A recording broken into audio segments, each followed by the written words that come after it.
He killed my palm tree, so I took his entire yard. The palm tree was always there.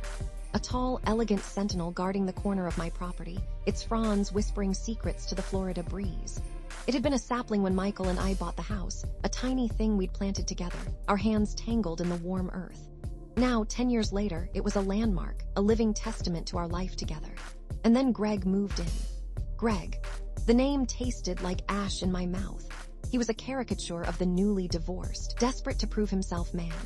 Loud, boisterous, always talking about investments and potential. He immediately set about improving his property, which apparently meant tearing up the perfectly good landscaping and replacing it with, well, I wasn't sure what it was supposed to be. Some kind of geometric nightmare involving gravel, succulents, and what looked like repurposed bowling balls. It started subtly. He'd trim branches that encroached on his property, which was perfectly reasonable. Except he wouldn't just trim them, he'd butcher them, leaving jagged, ugly stubs. The palm tree was close to the property line, and it seemed to bear the brunt of his enthusiasm.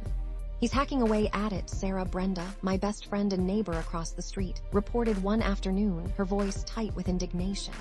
It looks like something out of a horror movie. I walked over, my heart sinking with each step. The tree, once a picture of vibrant health, now looked lopsided and wounded. I confronted Greg. "You're damaging my tree," I said, trying to keep my voice even. He just shrugged, a dismissive wave of his hand. It was blocking the sun from my new area. Besides, it was getting a little unruly. Unruly? It's a palm tree. They sway in the wind, that's what they do. "Well, it's done now," he said, turning his back to me. "No harm done. No harm done." The phrase echoed in my head. It wasn't just a tree, it was a symbol. A connection to Michael. And Greg, in his callousness, had just chopped a piece of him away. Over the next few weeks, the tree continued to decline. The butchered fronds turned brown and brittle. New growth was stunted. I tried everything I could think of: fertilizer, extra watering, even talking to it, whispering the same silly promises Michael and I had made when we first planted it. But it was no use. The damage was too severe. One morning, I woke up to find it slumped over, its crown drooping like a weary head. It was dead. I stood there for a long time, staring at the lifeless tree, tears stinging my eyes. Brenda came over, her face etched with sympathy. That bastard," she said, her voice trembling with anger. "What are you going to do?" I didn't know yet, but I knew I couldn't let it go. I couldn't let Greg get away with this. The first thing I did was research. I spent hours online, poring over property laws, HOA regulations, zoning ordinances. I learned about easements, setbacks, and drainage requirements. It was tedious, mind-numbing work, but with each new piece of information, a plan began to form in my mind. My plan started small, petty even. I accidentally left my sprinkler running, soaking his precious gravel garden in the middle of the night. I strategically placed a collection of brightly colored garden gnomes along the property line, each one sporting a particularly offensive pose.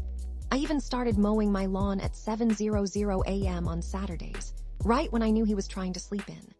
Brenda thought it was hilarious. "You're turning into a suburban ninja," she said, laughing. But it wasn't enough. It scratched the surface of my anger, but it didn't truly satisfy. Greg, oblivious to my subtle acts of revenge, continued to bulldoze his way through the neighborhood. He filed complaints with the HOA about my unsightly gnomes and my excessive lawn watering. He even started building a fence, a massive, imposing structure that seemed designed to block out not just my yard, but my entire existence. That's when I found it. A small clause in the city's zoning regulations regarding drainage easements. According to the regulations, no permanent structures could be built within 5 feet of a designated drainage area. And as luck would have it, a small drainage ditch ran along the edge of Greg's property, right where he was building his fence. I contacted the city planning department, providing them with photographs, diagrams, and a detailed explanation of the zoning violation. They sent an inspector, who confirmed my findings. Greg was ordered to stop construction immediately. He was furious. He stormed over to my house, his face red with rage. "You did this, didn't you?" he shouted. "You're trying to sabotage me." I simply pointed out a violation of city code, I said, my voice calm and even. "I'm just trying to be a responsible neighbor." He sputtered and fumed, but there was nothing he could do. He had to tear down the fence. That was a victory, but it was still just a skirmish. I wanted to win the war. I kept digging, researching, analyzing. I spent weeks poring over old property surveys and aerial photographs, searching for any loophole, any advantage I could exploit. And then I found it. A discrepancy in the original property line survey. According to the old documents, the property line between our houses was not where everyone thought it was. It was actually several feet further into Greg's yard. It was a long shot. The survey was decades old and property lines were often adjusted over time. But it was worth a try. I hired a surveyor, a quiet, unassuming man named David, to conduct a new survey of our properties. I didn't tell him why I needed it, just that I was curious about some old property records. A week later, David called me with the results. "Mrs. Thompson," he said, his voice hesitant, "I think you might want to come down to the office. We found something interesting." The new survey confirmed the discrepancy. The property line was indeed several feet further into Greg's yard than previously believed, which meant that a strip of land, including a significant portion of his precious gravel garden, was actually mine. I couldn't believe it. It was like a dream come true. All those hours of research, all the petty acts of revenge had led to this. I met with a lawyer, Mr. Henderson, a retired gentleman from down the street who handled similar cases on behalf of the neighborhood association. He reviewed the survey and the old property records and confirmed that I had a legitimate claim. "It's going to be a fight," he warned me. "Greg isn't going to give up that land easily." "I'm ready to fight," I said. We sent Greg a letter, informing him of the survey results and demanding that he remove all structures and landscaping from my property. He responded with a flurry of legal threats. He claimed the old survey was invalid, that the property line had been established through adverse possession, and that I was just trying to harass him. But Mr. Henderson was prepared. He filed a lawsuit to quiet title, asking the court to officially establish the correct property line. The case dragged on for months. There were depositions, court hearings, and endless paperwork. Greg fought tooth and nail, spending a fortune on lawyers and expert witnesses. The neighborhood was buzzing.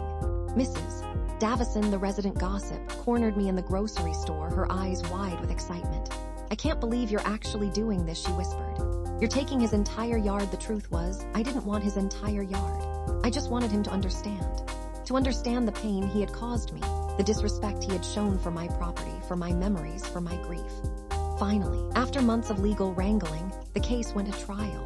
Mr. Henderson presented the survey evidence, the property records, and the testimony of David, the surveyor.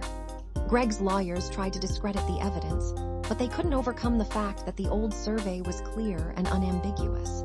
The judge ruled in my favor. The property line was officially established according to the old survey. Greg was ordered to remove all structures and landscaping from my property within 30 days. The look on his face when the verdict was read was priceless. He was stunned, defeated, humiliated. Within days, Greg's landscaping crew was back, tearing up his precious gravel garden. The bowling balls were hauled away. The succulents were ripped out. The fence, which he had so painstakingly rebuilt after the drainage easement fiasco, was dismantled once again. The strip of land that was now officially mine was a wasteland of dirt and debris. I hired David to clean it up and replant grass. I didn't want a garden. I just wanted it to be green and peaceful. The day the grass was planted, I stood in my yard watching David and his crew work. Greg emerged from his house, his face dark and sullen. He glared at me, then at the newly planted grass. "You think you've won, don't you?" he said, his voice low and menacing. "I just wanted what was rightfully mine," I said. "You ruined me," he spat. "You ruined everything." He turned and walked back into his house, slamming the door behind him. I watched him go, a strange mix of emotions swirling inside me. Triumph, satisfaction, but also a nagging sense of unease. Had I gone too far? Had I become as petty and vindictive as Greg? The neighborhood was never the same. There was a palpable tension in the air. Some neighbors praised me for standing up to Greg, for fighting for my rights. Others whispered behind my back, accusing me of being vindictive and unreasonable. Brenda remained my staunch supporter. "You did what you had to do," she said. "He deserved it." But even Brenda's words couldn't completely quell the feeling that I had crossed a line, that I had let Greg bring out the worst in me. The palm tree was gone. Greg's landscaping was gone, and the quiet, peaceful life I had once known was gone too. As I watched him struggle to mow his now tiny patch of grass, I wondered if the silence between our houses felt like victory, or just a much quieter kind of defeat.